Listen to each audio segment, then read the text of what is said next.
Bonjour et bienvenue au webinaire de Faction A intitulé Parcours de mise en place, de la mise en place de la gouvernance des données.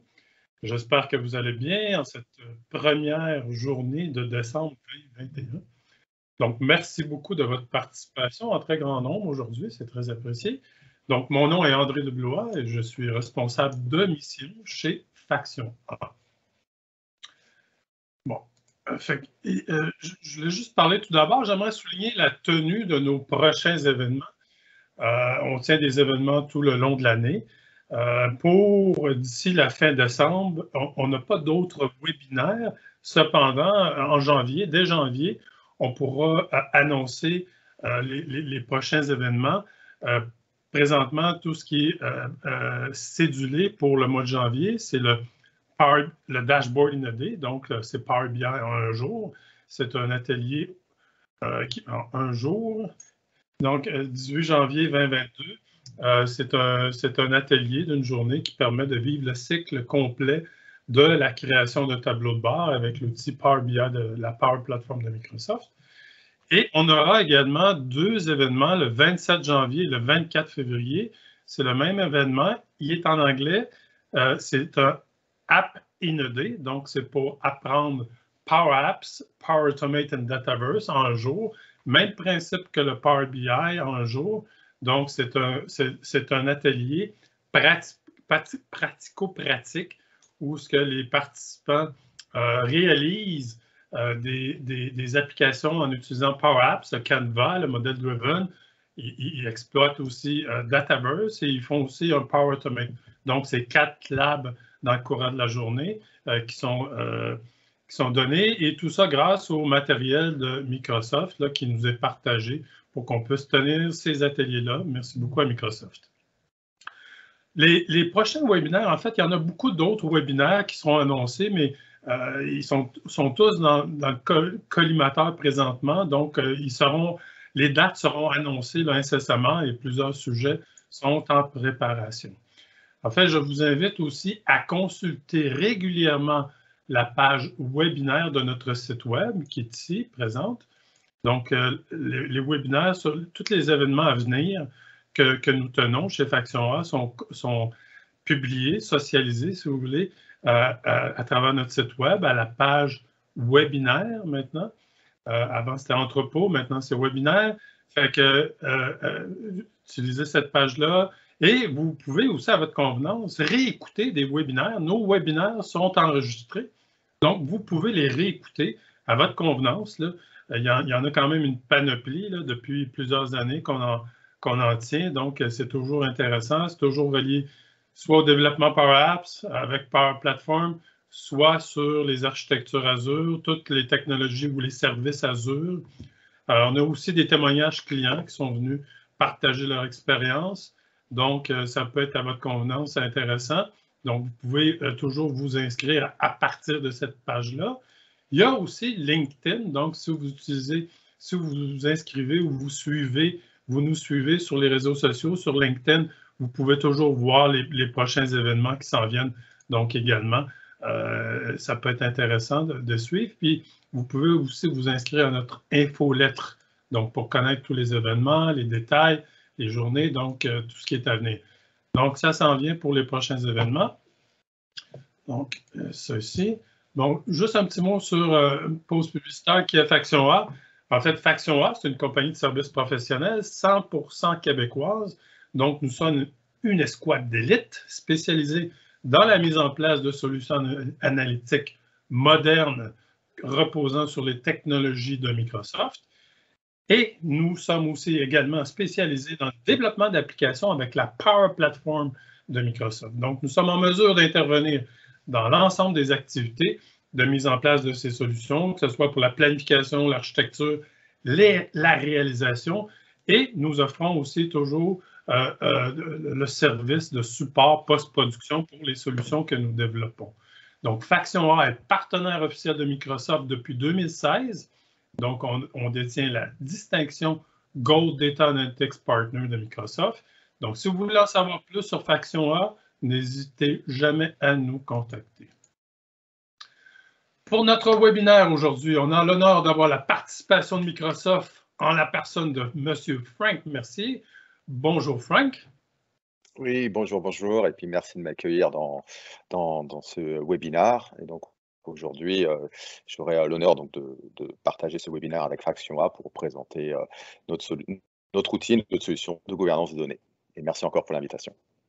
Merci de ta participation, Frank, c'est très apprécié. Donc, Frank travaille chez Microsoft Canada depuis, chez Microsoft depuis une vingtaine d'années, puis d'abord en France et par la suite au Canada. Donc, il est reconnu comme un évangéliste technique, architecte infonuagique et passionné par la gestion de données. Frank aide les entreprises dans leur parcours de transformation numérique. Donc, merci beaucoup, Frank, d'être là aujourd'hui. C'est extrêmement apprécié. Donc, juste regarder l'objectif de notre webinaire aujourd'hui. Donc, l'objectif est de vous présenter, en fait, en quoi consiste la gouvernance de données et comment aider à sa mise en place là, grâce au parcours de Fraction A que l'on va revoir donc aujourd'hui. Tout d'abord, on va regarder, je vais faire une mise en contexte, comme on fait souvent en tout début, donc une mise en contexte qui va donner le portrait du monde de la donnée d'aujourd'hui. On abordera c'est quoi la gouvernance versus la gestion de données. On verra la triade de la gouvernance, donc les personnes, les processus, les technologies. On regardera aussi les bénéfices de la gouvernance. Puis, on va revoir plus précisément le parcours, donc par où commencer, avec une proposition de parcours et d'étapes, accompagnée de certains exemples concrets de cas de gouvernance, puis des exemples d'actions de mise en place de la gouvernance.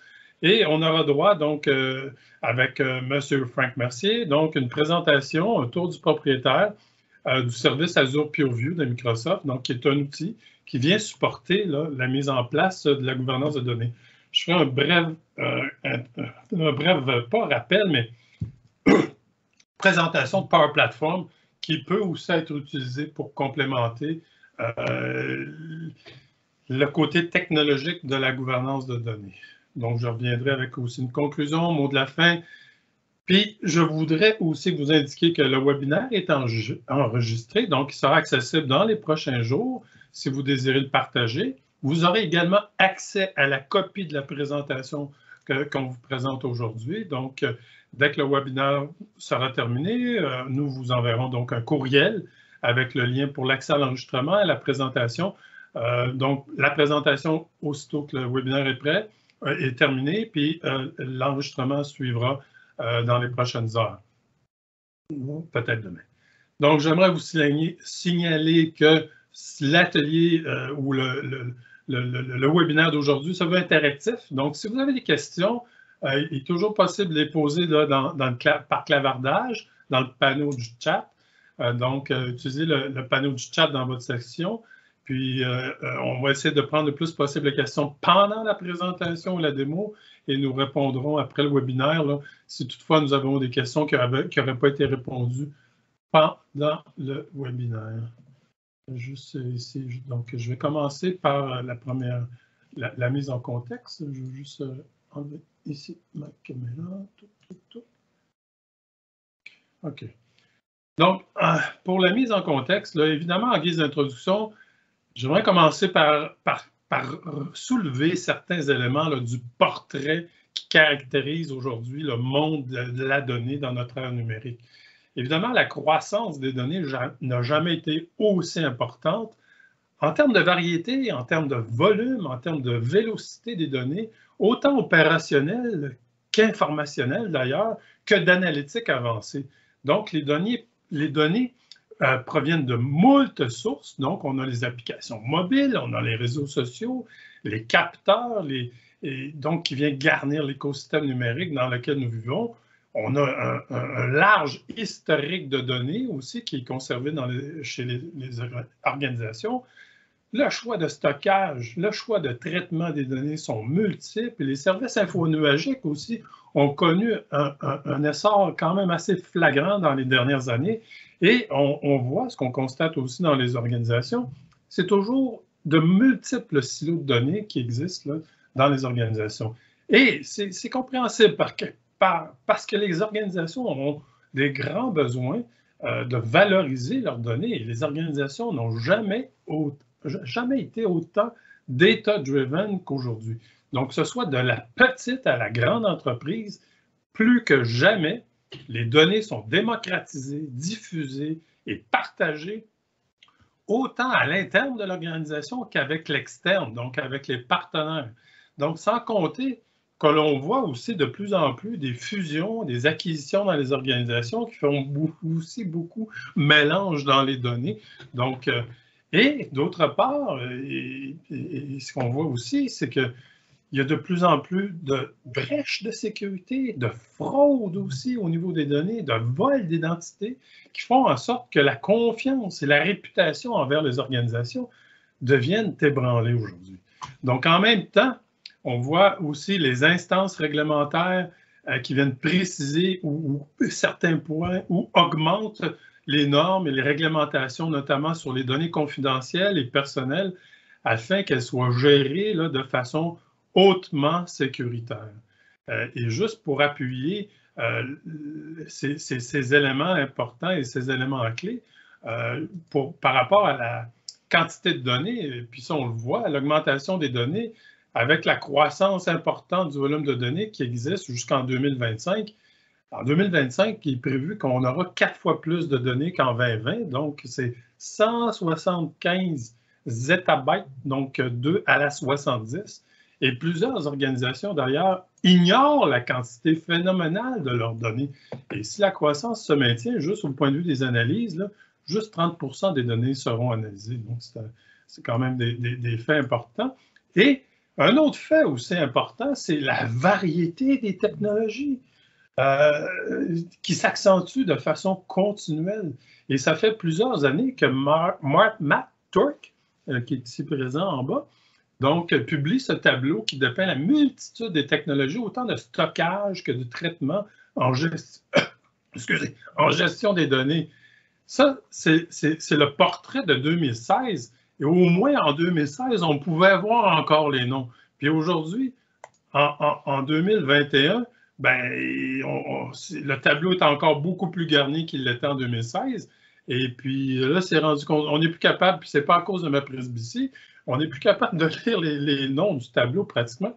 Donc, je ne passerai pas à travers toutes les technologies relatives à la gestion de données, mais c'est sûrement pour indiquer qu'il y a un essor dans les technologies de la gestion de données, stockage, traitement, et sûrement que toutes ces technologies-là ne sont pas nécessairement présentes là, dans votre organisation. Et d'autres faits aussi par rapport à tout à l'heure, je mentionnais les besoins de valoriser les données. Il est clair là, que toutes les organisations deviennent des organisations data-driven. Donc, il est clair que les organisations désirent améliorer leur capacité à mieux exploiter leurs données. Il est évident aussi que les organisations sont assoiffées de données et que l'accès aux données est démocratisé. Et ça se passe pour des bonnes raisons, car les données sont au cœur de la prise de décision et des interactions de l'organisation afin de mieux servir ses clients, mieux servir ou mieux travailler avec ses employés et optimiser évidemment ses opérations. Donc aujourd'hui, la transformation numérique, on sait les données sont un actif précieux qui apporte la valeur à l'organisation. Et lorsqu'on pense à la boucle de rétroaction numérique, les données sont au centre de tout ça et les données proviennent de multiples sources, sont utilisées pour produire des insights et faire des analyses prédictives et prescriptives et améliorer l'expérience client, optimiser les opérations. Et nous sommes dans un ère numérique où les organisations sont des organisations data-driven. Les données, ainsi, permettent mieux aux organisations d'innover et d'évoluer, donc grâce à la rétroaction numérique. Cependant, il y a des risques, il y a des enjeux lorsque la donnée est soit mal gérée ou mal gouvernée. Donc, la donnée est un actif précieux, oui, et beaucoup veulent la monétiser. Donc, la donnée est non tangible, elle peut être copiée, transportée facilement, peut avoir beaucoup d'utilisation. Et plusieurs exemples d'utilisation non désirées ou frauduleuses peuvent vous venir en tête là, sans que je les nomme. On en voit plusieurs exemples par semaine par les temps qui courent. Donc, que ce soit des vols de données, des vols de fichiers Excel, d'utilisation de données confidentielles à d'autres fins que celles prévues, que ce soit des utilisations de numéro de carte de crédit, numéro d'assurance sociale.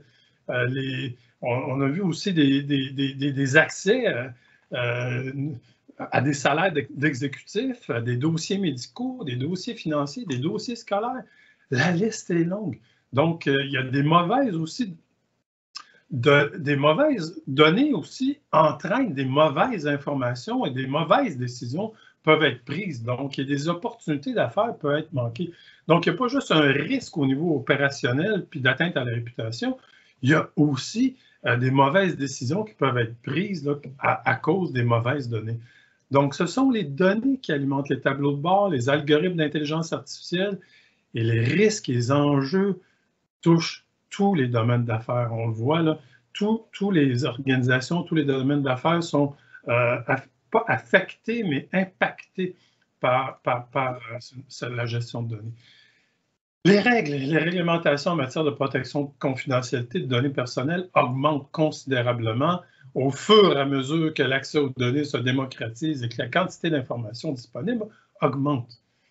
Donc, les organisations doivent respecter les normes, les réglementations de conformité, c'est qu'ils les obligent d'ailleurs à disposer d'une forte gouvernance de données, de contrôle sur la traçabilité et la confidentialité des données. Donc, on sait, les entreprises peuvent être fortement pénalisées par le non-respect de la réglementation sur la protection de données et la législation sur la protection de la vie privée. Au Québec, on a le PL 64 qui va demander aux entreprises qui font des affaires au Québec de s'y conformer. Le PL 64 est une réforme des lois québécoises sur la protection des renseignements personnels. PL 64 inclut l'obligation pour toute entreprise d'établir et de mettre en œuvre des politiques et des pratiques encadrant la gouvernance des données à l'égard des renseignements personnels et de publier ces politiques-là sur leur site Internet. Donc, il est donc temps de se préparer pour de nouvelles pratiques au sein des organisations. Et d'ailleurs, le gouvernement du Québec publie les mesures qui sont à faire présentement pour se préparer à être conforme lorsque la loi sera en vigueur. Au Canada, on a aussi également une réforme qui est en train de se formaliser, le PLC 11. Et en Europe, il y a déjà ce qui existe déjà, le GDPR, ou le Règlement général de la protection des données, le RGPD. Et plusieurs normes, on le voit qu'il y a de plus en plus de normes aussi sur autant international que régional pour la sécurité, le stockage des données, etc. Donc, il y a beaucoup de données, il y a une grande exposition à des risques si la donnée n'est pas bien gouvernée ou pas bien gérée, et plusieurs normes réglementaires encadrent le respect des données personnelles et confidentielles. Sur le PL 64, donc, quoique la majorité des mesures entreront en vigueur en septembre, je pense que c'est 2023, j'aurais dû dire 2023 ici. Donc, il y a quand même des mesures qui ont été publiées par le gouvernement. Puis j'ai mis les liens là, à la fin de la présentation. Vous verrez, vous pourrez accéder aux différentes mesures là, qui permettent aux organisations de se préparer, comme confirmer la personne qui sont responsables de la protection des renseignements personnels, la personne responsable du flux de données. On parle de la cartographie des données. Donc, il y a d'identifier toutes les instances de traitement et les technologies de surveillance et de prise de décision automatique qui sont utilisées. Donc, il y a beaucoup d'impact et même sur les contrats de fournisseurs et toutes les relations qui existent avec les partenaires pour les firmes. Donc, il y a plusieurs firmes d'avocats d'ailleurs qui publient des bonnes vulgarisations du projet de loi et qui s'avèrent une source d'information très pertinente. Donc, ça dépeint un peu le portrait des données de notre ère numérique. Maintenant, passons au deuxième volet du webinaire. Mais juste avant, j'aimerais juste comme vous demander un petit sondage. Les habitués vont peut-être reconnaître notre habitude de demander les petits sondages. Et la question est, vous verrez la question dans le chat, c'est quel est le plus important défi en gouvernance de données selon vous? Est-ce que c'est la sécurité des données, la traçabilité des données, c'est d'obtenir le linéage des données ou c'est la qualité des données? Donc, je vais vous laisser juste comme, même pas une minute, quelques secondes pour y répondre. Donc, vous pouvez répondre par une de ces 4 réponses, puis vous allez voir donc les résultats qui rentrent au fur et à mesure. Et jusqu'à maintenant, donc, 52% ou plus de 50% des gens signifie que c'est le défi le plus important, c'est la qualité de données ou la sécurité de données. Donc, ça va pas mal sur la sécurité et la qualité de données. Donc, merci beaucoup de vous prêter au jeu. C'est toujours le fun d'avoir une espèce d'interaction avec les participants. Donc, je veux juste faire done comme ça. Je vais juste le fermer. Close poll. OK, merci. Donc, data gouvernance, OK, la gouvernance de données, c'est quoi? Donc, plusieurs définitions existent. Puis, donc, il y en a plusieurs définitions. Puis, là, moi, je me suis rallié aujourd'hui, puis c'est vrai aussi on tente de s'inspirer par des organisations, des associations reconnues dans le domaine, et DAMA, puis vous allez reconnaître certains graphiques qu'on a dans la présentation d'aujourd'hui. DAMA, qui est le Data Management Association. Donc, DAMA, qui a un chapitre à Montréal aussi qui existe. Donc, si vous voulez vous inscrire, c'est toujours possible.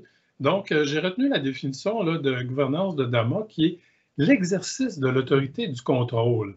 Donc, planification, surveillance, application sur la gestion des actifs de données. Et la gouvernance doit fournir les principes, les politiques, les processus, le framework, les métriques pour gérer les données comme un actif et guider les activités de la gestion de données à tout niveau. Donc, il faut comprendre là, que c'est surtout mettre en place des normes, des standards et s'assurer qu'elles sont bien compris, appliquées, suivies. Donc, c'est beaucoup plus ça, la gouvernance. Là. Puis je vais faire une distinction avec la gestion de données aussi, mais puis souvent, il y a des gens qui nous demandent, c'est-tu un projet? Non, ce n'est pas un projet, c'est un processus de continu. Donc, ce n'est pas un projet avec une date de début puis une date de fin. Puis ça touche toutes les organisations. Il y avait un article récemment de Philippe-Jean Poirier dans le journal Les Affaires du mois d'octobre dernier qui parlait des 4 mythes de la gouvernance des données. Un des mythes, c'est on est trop petit, ça ne nous touche pas. En fait, c'est de valeur, mais ça touche toutes les organisations. Là. Puis l'autre mythe aussi qu'on entend, c'est c'est la responsabilité des TI. C'est bien de valeur. Non, non, non, non, non. C'est pas juste une affaire de TI, c'est souvent beaucoup plus une affaire de business de l'organisation qui travaille étroitement avec les TI, j'en conviens. Et il y en a qui disent aussi, c'est juste la cybersécurité. Non, non, non, non, non. C'est pas juste la cybersécurité, la gouvernance de données. Donc, on va parler de la gouvernance de données et de tout ce qui est tout ce qu'il faut comprendre vis-à-vis la gouvernance de données en comparaison avec la gestion de données. Parce que et l'image de DAMA représente bien là, ce que la gouvernance est versus la gestion de données en tant que telle. Donc, la gouvernance vient guider les disciplines de la gestion de données. Donc, la gouvernance guide et s'assure que la gestion des données est pratiquée selon les politiques et des pratiques qui ont été établies par l'organisation. Donc, la gouvernance en tant que telle se trouve donc embeddée, si on veut, dans la gestion des données quand elle est pratiquée.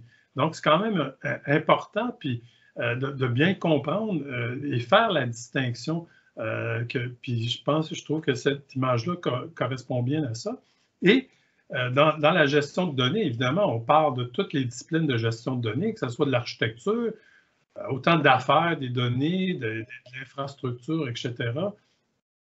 Donc, c'est l'architecture, on sait, la représentation globale des données de l'entreprise et des relations, des flux de données, les dépendances, le traitement, la modélisation de données qui touche la modélisation en tant que telle, tous les standards qui peuvent être mis au niveau de la représentation, le naming convention, les modèles relationnels, troisième forme normale, dimensionnelle, le data mesh, etc., et tous les outils qui sont autour de la modélisation de données.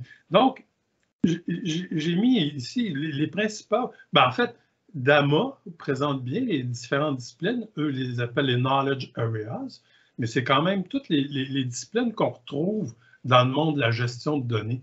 Donc, évidemment, comme la sécurité de données, tout à l'heure, les gens parlaient de la confidentialité, pas confidentialité, confiance et sécurité de données.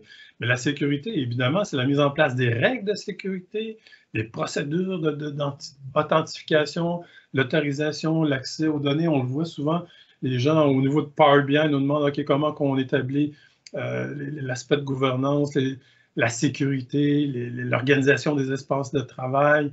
Donc, tous ces aspects-là. Évidemment, il y a la dépersonnalisation, il y a tout l'aspect d'identifiant direct, indirect, l'anonymisation de données.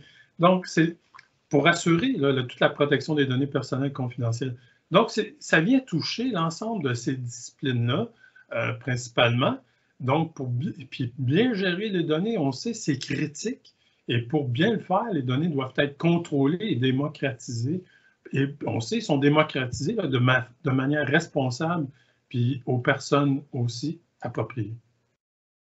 Donc, la réussite là, de la mise en place de la gouvernance repose sur la triade là, des personnes, processus, technologies. L'application de la gouvernance touche d'abord les personnes. Il ne faut pas l'oublier, c'est d'abord un truc de... Ça touche d'abord, c'est quasiment une gestion de changement, mais ça touche d'abord les personnes. Donc, autant pour définir les standards de l'organisation qu'on désire mettre en place, les implanter et s'assurer qu'ils sont suivis dans leur implémentation et dans l'amélioration. Souvent, c'est de mesurer aussi l'amélioration. Ça, c'est les aspects de la gouvernance. Donc, il faut s'assurer que les personnes expliquent les normes et que les normes soient bien comprises par les membres de l'équipe de la gestion de données. Et tout ça, ça passe évidemment par l'appui exécutif. Parce que c'est un des facteurs clés de succès. Je vais y revenir aussi avec les facteurs clés de succès. Mais l'appui exécutif là, est primordial et essentiel pour toute initiative de gouvernance des données. On a les processus qui viennent formaliser la consistance dans l'exécution. Je vais en parler un peu plus loin avec plusieurs exemples de processus. Les technologies, on verra tout à l'heure avec Azure Purview, mais il existe quand même des outils là, pour que ça soit le catalogue, la classification de données. Mais on sait, des outils technologiques, il y en a plein pour la gestion de données. On a vu le portrait tout à l'heure. Donc, pour que ça soit la définition de données, de références, l'implantation de la sécurité, etc., ou même envoyer des alertes lors de non-conformité, etc. Donc, on va le voir tout à l'heure avec Frank, un tour du propriétaire d'Azure Purview, qui a des fonctionnalités disponibles sur l'importation de métadonnées, la classification de données, le linéage et d'autres fonctionnalités qui s'en viennent, là, qui sont dans la feuille de route. Évidemment, pour les personnes, si je regarde personnes, processus, technologie, mettre en place la gouvernance, ça touche typiquement beaucoup de personnes, et surtout pour la gestion des données en tant que telle. Puis c'est compréhensible parce que le cycle de vie des données est souvent complexe, transversal aux fonctions de l'entreprise. On a juste à penser à l'information client qui peut passer à travers plusieurs départements. Donc, puis si on parle spécifiquement des personnes et des rôles, bon, ben, qui s'impliquent juste à la gouvernance, bien évidemment, ça implique d'abord une mise en forme ou une organisation qui est typiquement à différents niveaux, que ce soit au niveau plus bas, au niveau entreprise, au niveau des divisions et des différentes unités d'affaires. Et le groupe de gouvernance, est, en fait, souvent, typiquement, est au même niveau que le groupe des TI. Donc, on a un Chief Data Officer ou un chef des données qui est au même niveau que celui du Chief Information Officer. Donc, puis ça peut être des rôles. Ça, c'est ce que DAMA publie, mais ça peut inspirer, mais dépendamment de l'organisation, dépendamment de la maturité, de la culture aussi, et de la maturité de l'organisation, mais ça peut être des rôles qui sont à temps plein ou à temps partiel là, pour les principaux rôles. Puis le CDO, bon, on le sait, bon, lui, il vient appuyer la mise en place de l'application de la gouvernance, il vient il est impliqué activement dans la définition des standards et des politiques et les lignes directrices relatives à la gouvernance. Il sert aussi de liaison avec tous les groupes interpellés à travailler avec la gouvernance, comme le groupe d'IT, l'architecture, les groupes de conformité, ça peut être le juridique également. Donc, c'est lui, le Chief Data Officer ou le responsable des données, s'occupe de la socialisation, de la communication. Il doit faire beaucoup d'évangélisation de la valeur que rapporte la gouvernance. Donc, il doit aussi communiquer les mesures d'amélioration, puis donc tout faire en sorte que la gouvernance est vue comme un processus important dans l'organisation. Il y a aussi, on voit souvent ce qu'on entend, le data steward ou l'intendant de données qui fait beaucoup de travail sur le terrain puis qui doit comme gouverner la gestion des données comme un actif physique, là, même si la donnée est un actif non tangible. Donc, sur le terrain, l'intendant s'assure que les normes soient bien comprises. L'intendant ne possède pas les données, ni le CDO. Donc, il définit, maintient les métadonnées souvent dans les organisations. Ça, c'est typiquement ce qu'on voit, documente aussi les règles, les standards. Il va faire le suivi de l'avancement des améliorations, contrôle de la qualité. Donc, il met en place les contrôles de la qualité. Il s'assure d'avoir des métriques sur l'amélioration. Donc, il ne faut pas le voir aussi non plus comme un data cop. Là. Des fois, on entend ça, mais ce n'est pas une police de la donnée, mais il s'assure que les normes soient bien appliquées, puis soient bien comprises, puis qu'il s'assure de faire un suivi aussi également là-dessus. On a le propriétaire des données, typiquement, qui est un individu ou un groupe là, qui ont toute l'autorité pour définir, créer et maintenir les domaines de données. Donc, ça peut être les données clients, les données de produits. Et ça, c'est pas des gens de TI. Là, hein. On a besoin souvent de la participation des TI, mais c'est souvent, en fait, ça doit être quelqu'un, ni plus ni moins, de la business. Donc, je vais juste regarder 11h33. OK. Fait que je vais avancer un petit peu plus vite. Donc, structure de l'organisation. Dépendamment de l'organisation, la structure de l'équipe peut être mise en place. Il y a des comités qui peuvent être centralisés, fédérés. Donc, dépendamment de l'organisation, centralisée, c'est l'organisation de la gouvernance gère l'ensemble des activités de gouvernance pour l'entreprise. Elle peut être répliquée. Donc, c'est le modèle d'opération qui est répliqué par département pour appliquer les mêmes standards. Et fédéré, ce qu'on voit, c'est coordination donc avec les départements pour maintenir une consistance dans les standards et les contrôles. Donc, tout ça est appliqué au niveau de chaque ligne d'affaires, mais les standards et tout ça est vraiment comme fédéré. Les processus, j'en ai pas parlé tout à l'heure, mais il y en a une panoplie de processus de gouvernance qui tournent typiquement autour de s'assurer de l'adhérence aux besoins de conformité, d'émettre des politiques et standards de gestion de données, s'assurer de l'adhérence aux politiques et standards des projets de développement, créer et gérer les métadonnées, documenter les règles, les standards, les règles de qualité de données. Donc, il y en a beaucoup, monitorer l'amélioration. Donc, il y en a beaucoup d'activités à ce niveau-là. Puis, il ne faut pas sous-estimer, parce qu'il y a quand même une gestion de changement aussi par rapport à tout ça. Donc, c'est une activité importante à ne pas sous-estimer. Puis, ça prend de grandes qualités de communicateur, je pourrais aussi dire, pour s'assurer d'une gouvernance. Puis, les bénéfices, bien, évidemment, vous les verrez dans la présentation, mais c'est regroupé dans deux grands groupes, évidemment. C'est pour augmenter la qualité de données, l'intégrité, la fiabilité des données, le contrôle des accès, la traçabilité, l'efficacité opérationnelle des entreprises numériques. Donc, il y en a beaucoup, puis je vous dirais, des bénéfices. En fait, ce qui est important de retenir, c'est pour avoir ces bénéfices, il faut être proactif. Puis il ne faut pas être réactif, parce que souvent, les gens vont attendre d'avoir un incident, une brèche, ou de s'être fait voler des données pour mettre en place différents processus et de les implémenter. Donc, c'est préférable toujours d'être proactif dans ce domaine-là qu'être réactif. Par où commencer? Rapidement, je vais vous dire 4 étapes, nous qu'on prône, là. Donc, Faction A préconise une approche pratico-pratique en 4 étapes qui sont cycliques, là, je vous dirais. Donc, c'est toujours guidé et inspiré des principes similaires à nos liaisons de solutions analytiques et de développement d'applications, donc des principes directeurs qui sont inspirés du manifesto Agile. Donc, c'est de procurer de la valeur d'affaires par des résultats petits, rapides et fréquents. Donc, on ne veut pas ralentir l'organisation dans son innovation et dans la création de solutions modernes. Donc, c'est toujours une approche qui est beaucoup plus pour diviser, conquérir. Alors, pour préparer le terrain, on prépare, la première étape, c'est vraiment préparer et planifier. Donc, on veut rapidement convenir d'un code de gouvernance. Donc, comprendre la situation actuelle, doter d'une planification des premières actions des responsables avec l'appui exécutif afin d'avancer dans la mise en œuvre. Donc, c'est rapidement faire ceci.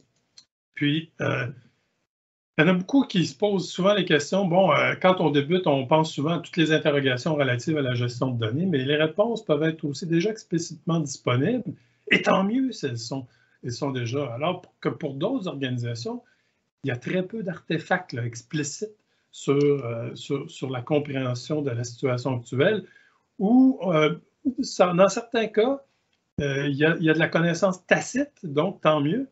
Et bien, sinon, bon, bien, il y a souvent une bonne job à faire pour recenser l'actif informationnel de l'organisation. Et ça, tout à l'heure, avec Azure PureView, Frank va pouvoir nous le démontrer.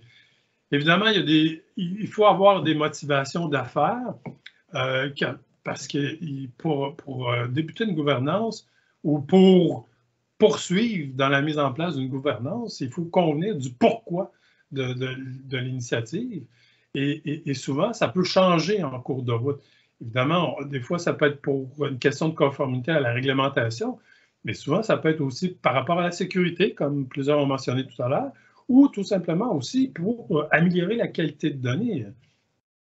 Donc, tout à l'heure, je parlais de cyclique, et c'est pour ça, quand on a une motivation d'affaires qui est la clé de l'avancement dans l'initiative, mais si elle change, il faut revenir. Donc, on doit refaire l'exercice, mais c'est pour ça qu'on dit que c'est cyclique. Mais si on pense à l'amélioration de qualité, ben, ou la sécurité, ou améliorer la sécurité, ben, c'est des actions après coup qui sont très différentes et c'est des personnes très différentes. Tout à l'heure, on a vu les disciplines, donc des disciplines aussi différentes. Donc, dans préparer et planifier, qu'on mentionnait dans la première rondelle de tout à l'heure, donc il faut qu'on ait la motivation et après ça, de gérer par priorité. Donc, on ne veut jamais bouillir l'océan, on veut plutôt partir petit et grandir. Donc, on veut convenir d'un cas de gouvernance. Donc, le cas, il peut y avoir plusieurs cas, puis c'est ça qu'il faut comme établir. Et si c'est améliorer la qualité de données des ventes, par exemple, des produits d'une telle catégorie, bien ça, c'est bon de toujours avoir un premier, je dirais, focus sur la mise en place de la gouvernance. Donc, on veut commencer souvent par les données qui sont les plus critiques, hein, ou des fois, c'est justifié par un projet qui est en cours ou en préparation d'être démarré, ou qui a été déclenché, des triggers, il peut y en avoir plusieurs. Des fois, c'est une fusion, une acquisition qui s'est faite. Et souvent, de convenir d'un cas de gouvernance, on veut l'exprimer par des résultats concrets. Donc, c'est de comprendre que si on a des anomalies dans les données de vente, ben, tout ce qu'on fait comme analyse d'insight éventuelle va être erroné. Donc, l'idée, c'est peut-être aussi d'adresser la qualité de données, des données de vente avec des actions qui seront identifiées pour accomplir des résultats concrets. Donc, ça, c'est préparer, planifier. Puis là, 11h40, okay, je vais laisser quand même du temps à Frank, mais vous pouvez retrouver là, plusieurs exemples de gouvernance, de cas de gouvernance qui existent, puis qui viennent déclencher, puis que ce soit des domaines de données. Des fois, ça peut être un domaine de données qui peut être ciblé. C'est les systèmes identifier les systèmes qui vont être impactés, les processus qui devraient être ajustés. Donc, il y a beaucoup de cas de gouvernance, puis des actions aussi qui sont à identifier. Ici vous retrouverez là, des exemples d'actions qu'on voit souvent par discipline. Tout à l'heure, vous vous souvenez, les disciplines de gestion de données. Donc, pour l'architecture de données, ça peut être de dire, OK, comment sont créées et gérées les données par les lignes d'affaires? On va avoir le portrait, la taxonomie, les règles, les standards de comment sont utilisées les données. Donc, il y a plein d'exemples que vous pourrez retrouver par discipline, sur la qualité de données également, sur la sécurité des données. J'avance un peu vite et 11h41, je vais laisser du temps à Frank. Donc, pour les analytiques, les métadonnées, définir les métadonnées, il y a aussi tous les données de référence. Mais ce qui est important dans tout cet aspect-là, de préparer et planifier, c'est d'avoir la motivation, d'avoir des cas de gouvernance, d'avoir des actions et d'avoir les responsables identifiés et tout ce qui est nécessaire pour l'appliquer. Donc, l'appui exécutif, les budgets et se lancer dans la mise en place de ça. Et parce que les autres rondelles qu'on retrouve, ben, c'est de développer, donc c'est de mettre en place toutes ces actions particulières là, qui ont été identifiées dans la planification. Puis c'est de transitionner, donc c'est de préparer et d'implanter donc toutes les actions de mise en place de la gouvernance. Et évidemment, la gouvernance, donc on veut aussi améliorer. Donc c'est surveiller, suivi des enjeux, de faire des rétroactions et c'est de faire toujours des itérations rapides, fréquentes, qui viennent améliorer et toujours bonifier le cadre de gouvernance là, qui est mis en place.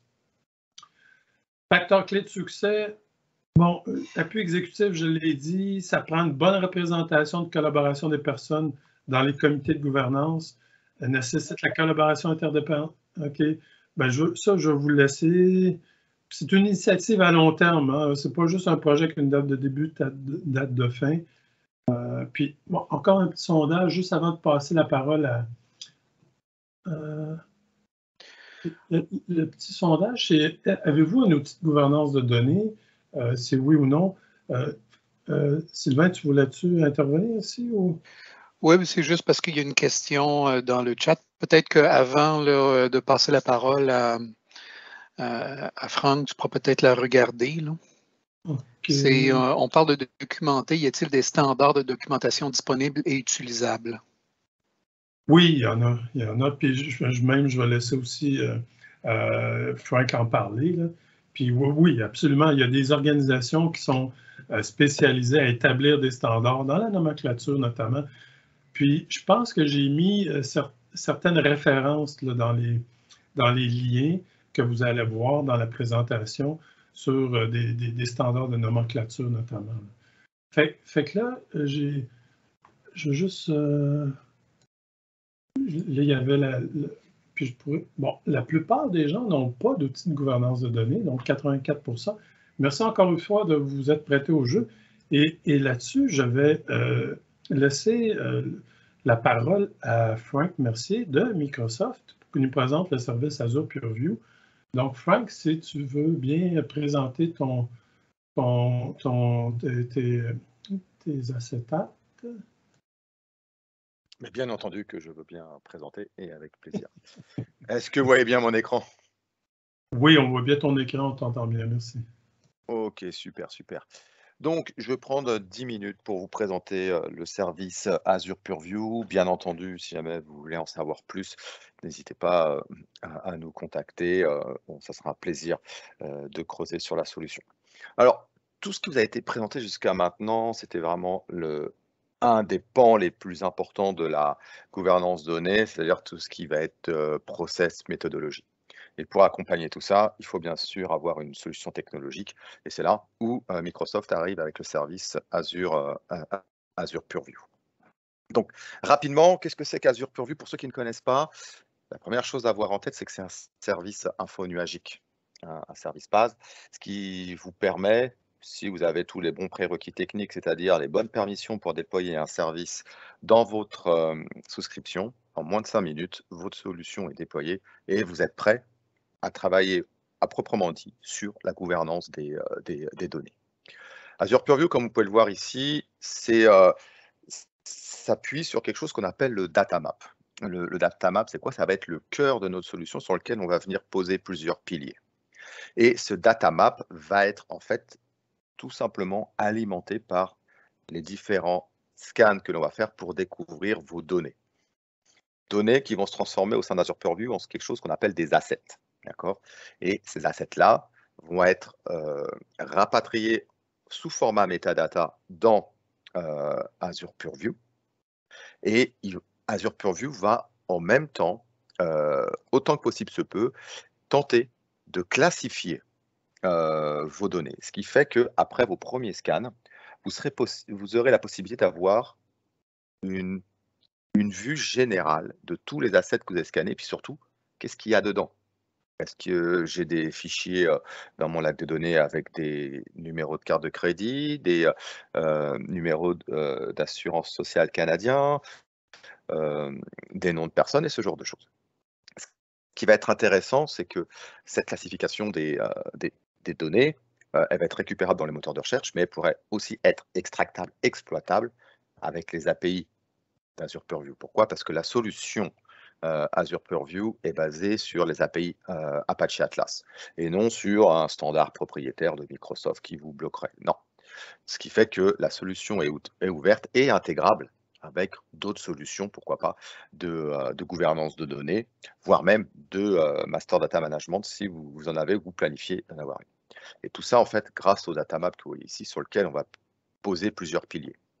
Aujourd'hui, on a le pilier du data catalog et data insight, mais, et on va en parler rapidement, il y a d'autres piliers qui vont arriver comme la qualité de données, la gestion de la sécurité, comment ça s'appelle, les contrats autour des données, c'est-à-dire comment les utiliser, à quelles conditions, mettre en place des règles métiers sur les mouvements de données, ce genre de choses.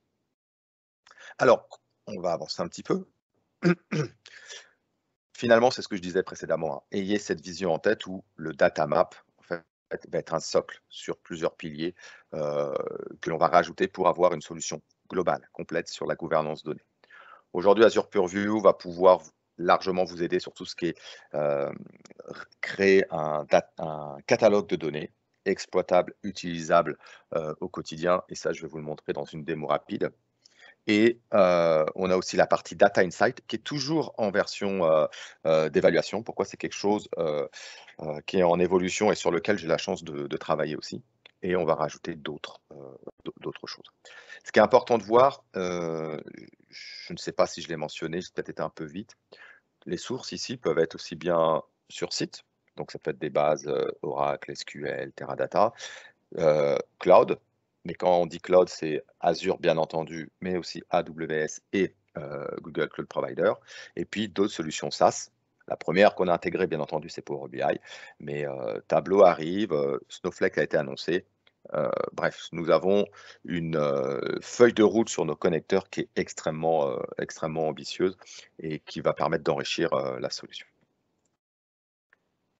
On a rajouté cette diapositive un peu au dernier moment pour rassurer et surtout pour répondre à une question qui revient toujours en termes de mouvement de données.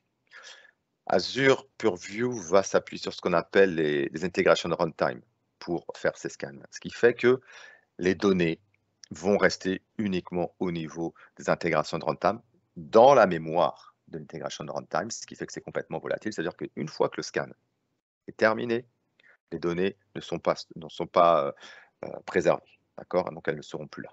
Et tout ce qui va être envoyé dans Azure Purview, ça va être tout simplement les métadatas, d'accord? Et tout ça, ça va être envoyé dans Purview. Et c'est que les métadatas qui vont être envoyés.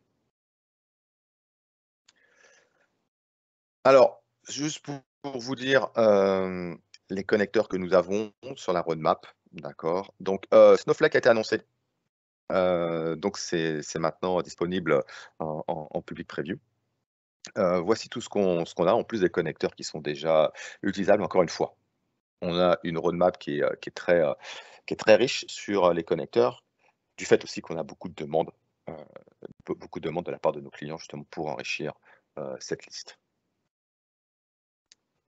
On parlait un petit peu de roadmap, donc encore une fois, le data map va être le socle à tous les pans de la gouvernance donnée que l'on va rajouter ici sur ce data map.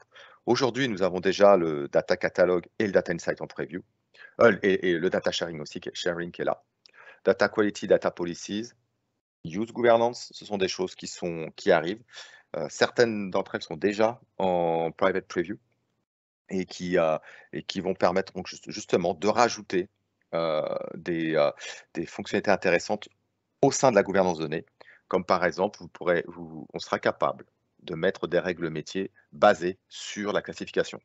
Par exemple, si lorsque je scanne mon lac de données, je trouve des fichiers avec des cartes de crédit et qu'en même temps, je détecte que mon lac de données, les permissions des lacs de données sont trop larges, Azure Purview sera capable d'aller restreindre les permissions, voire même carrément ne laisser que certains administrateurs y avoir accès, le temps de corriger ce problème-là, entre guillemets, et de mettre en place les bons process d'accès à ce type de données.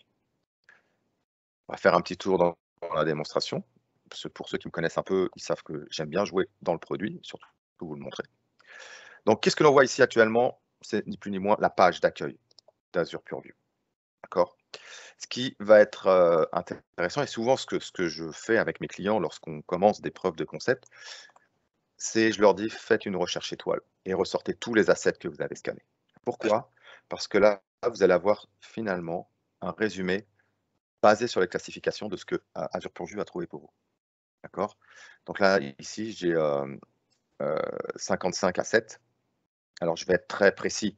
J'ai bien dit 55 assets et pas 55 assets.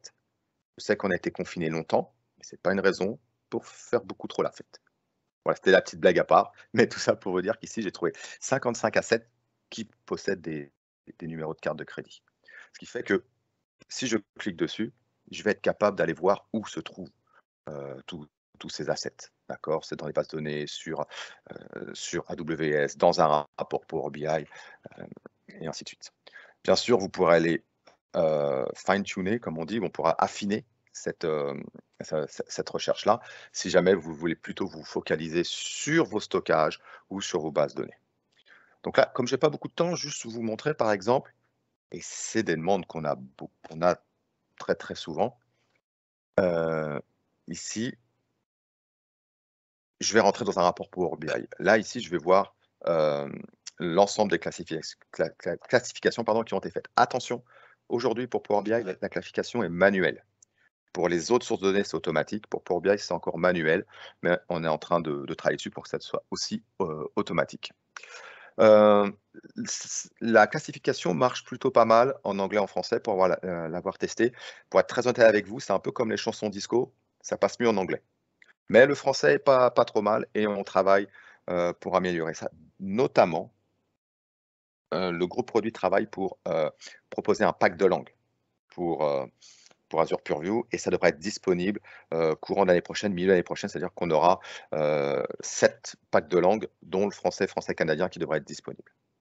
Alors ici, j'ai retrouvé ma classification, très bien, ainsi que tout un tas d'informations sur sur mon asset Power BI rapport, donc où est-ce qu'il se trouve dans Power BI.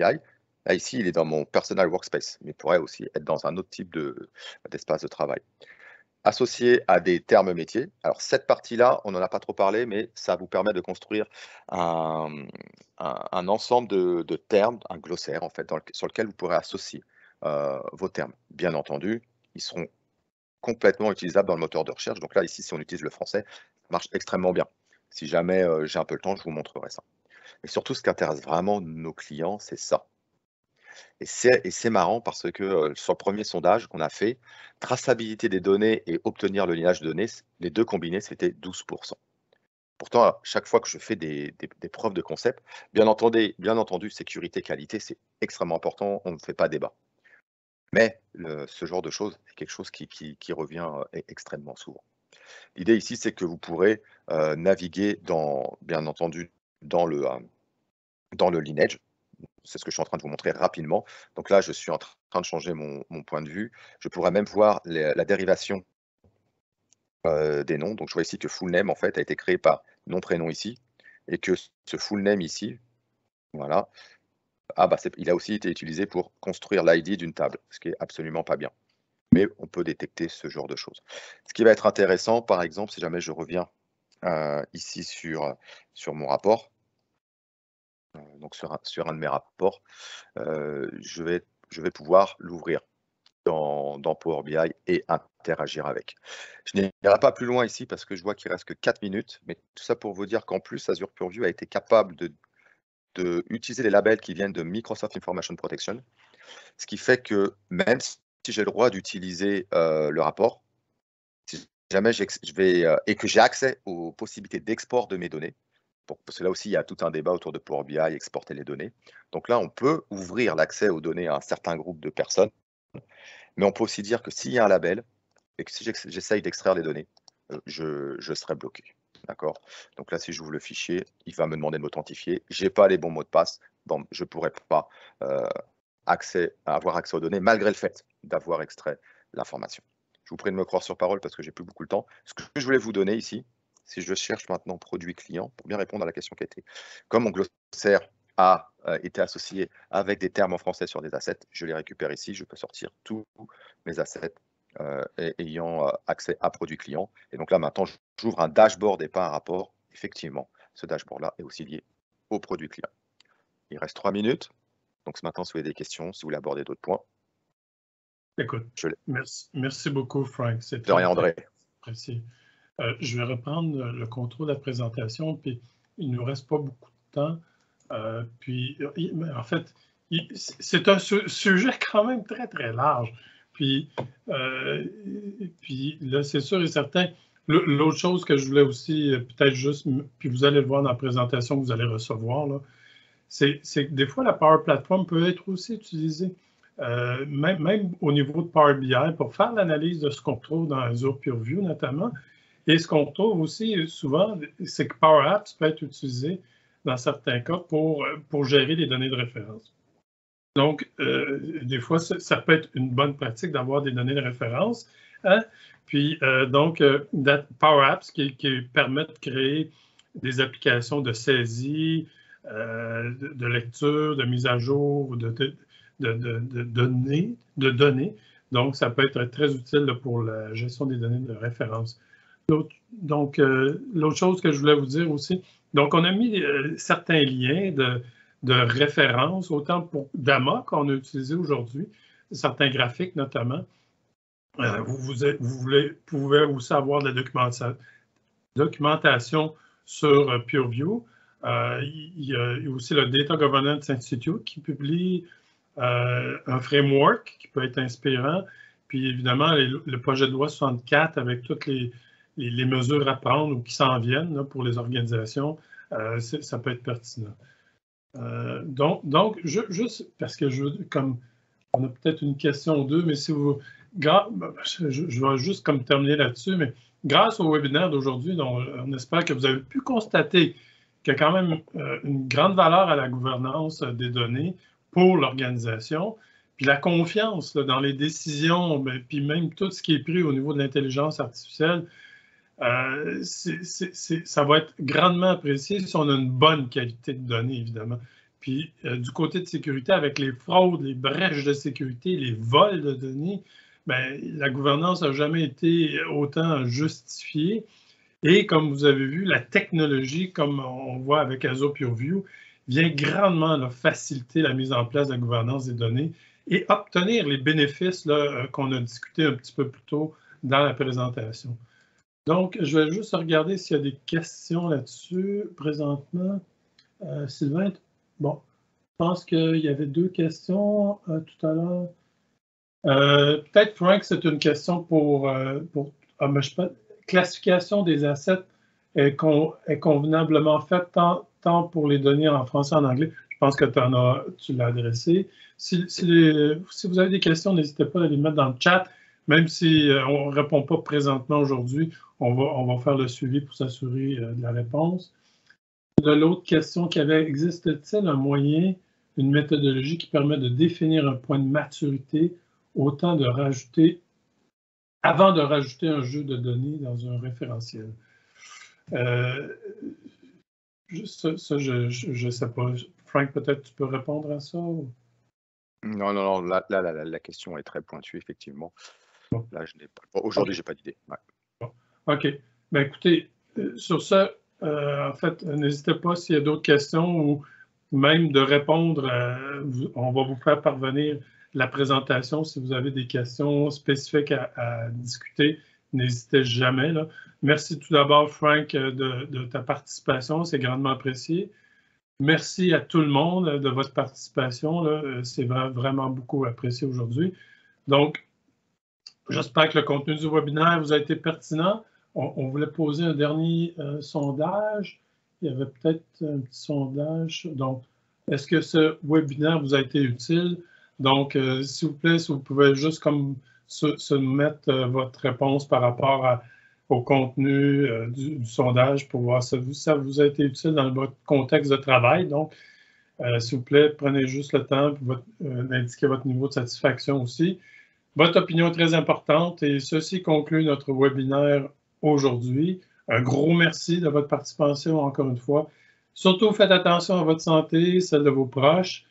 Si on ne se reparle pas, je vous souhaite de joyeuses fêtes d'ici la fin de l'année. Donc, du bon temps d'ici la fin de l'année et de joyeuses fêtes en fin d'année.